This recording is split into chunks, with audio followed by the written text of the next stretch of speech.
Wall Power Group. I want to thank you for being here. This is a presentation, and it's going to be quite a few parts because they're good or bad. There's so many things that have gone wrong, some funny things, some not so funny things over the 18 years. So we will be doing approximately 11 incidents per presentation, so you'll really get a good coverage of feeling that things are not always right and things can go wrong.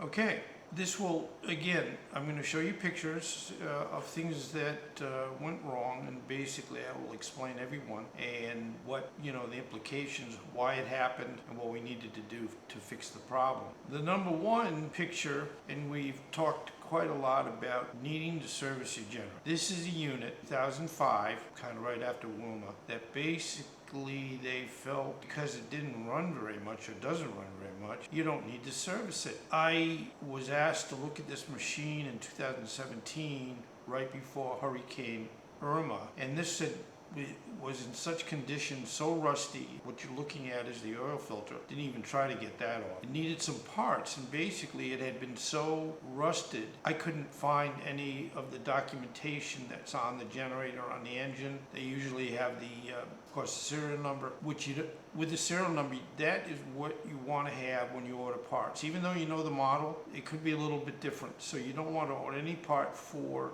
a generator without the serial number. That's when you need, let's say, a rotor, you got to use the serial number. If you order via just a model number, you can end up making a big expensive mistake. This unit I couldn't even do anything with because I couldn't find any documentation or any etching showing with the serial number. So I would say this, unfortunately, was a very wasted installation. Okay, number two, propane explosions. Propane is generally a safe gas, but it's still explosive. On a scale of 1 to 6, 6 being gasoline, which means it's very explosive, propane is a 3. So it's half, 50% as explosive. That doesn't mean it doesn't happen. What you're looking at here is, and sometimes you wonder how this even happened, some propane, when the unit was off, some propane got into the exhaust system and traveled down to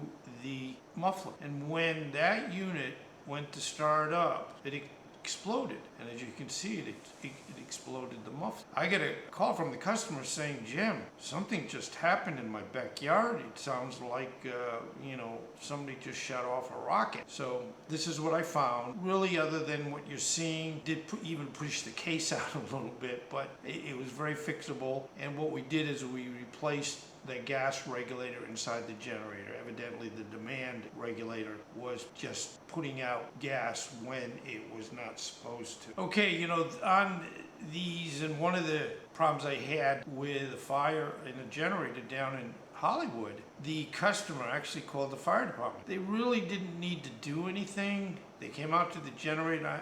I had already taken care of it, and I don't mean that this isn't something that you would ever not need to call the fire department, but most often these generators are way in the back and away from the home, so it really doesn't threaten anything. But I really enjoyed seeing these folks and thanking them for coming. So, they're doing their job, and they were ready to do it.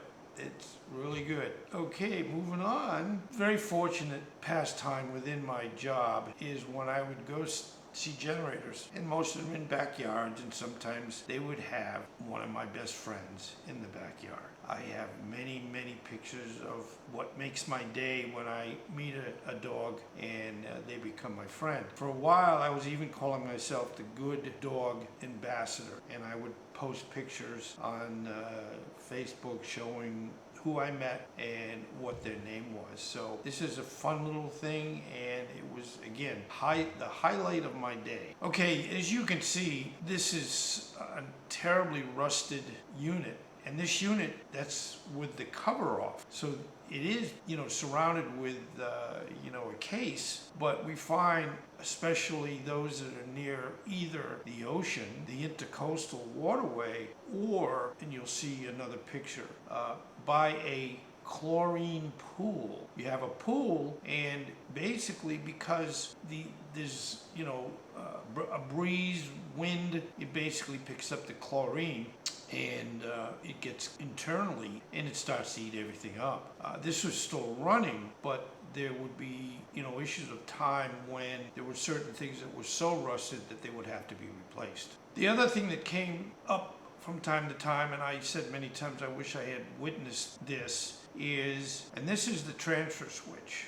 This is what goes on your home that is between the generator and your electrical service. And what it does and what you're looking at is, it's a little hard to see, but the top coil that is all burnt, that's the utility connection. The lower coil that you can't see real well, that is the generator coil. And what happens is, and I wish I could witness these sometimes, but it evidently, and FPL in our case down here will say, no, we don't really have spikes and overload type things, but they do, because we end up seeing things like this that basically get fried. Now with this transfer switch, we would probably, and we did replace the two coils and the transfer mechanism that you can see that's in the down position.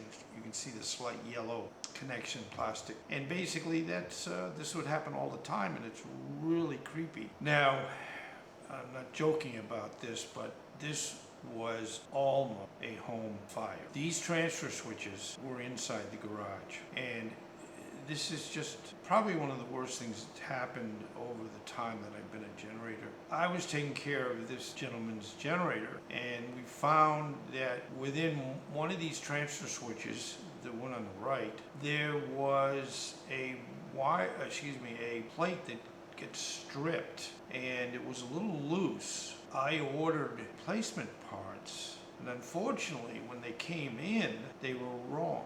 So I couldn't use them, so I couldn't immediately fix this, even though I certainly had no idea that we would get into a situation like that. But before the new parts came, basically really caught fire, and the son grabbed a water hose, and although water is not great on electrical fires, did contain it to keep it from burning the home down, which is really pretty scary.